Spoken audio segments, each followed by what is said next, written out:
Hello বন্ধুরা, শুভ বিকেল। তোমরা সবাই কেমন আছো? আমি তো খুব ভালো আছি।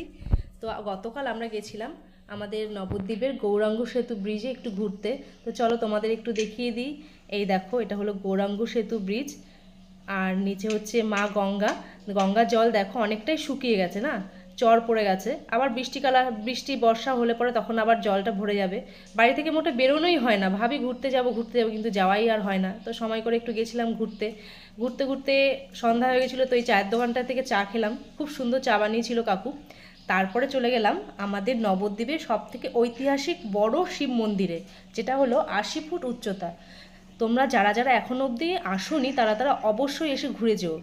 এই মন্দিরটা রয়েছে মণিপুর ঘাটে। দেখো কি সুন্দর না মন্দিরটা। তো তোমরা কিন্তু একদিন সময় করে এসো, এই মন্দিরটায় ঘুরে যেও। মন্দিরটা রাতের বেলা একরকম লাগে, দিনের বেলা আরেক রকম লাগে। তো তোমাদের কেমন লাগলো আমাকে অবশ্যই জানিও। টাটা, সবাই ভালো থেকো।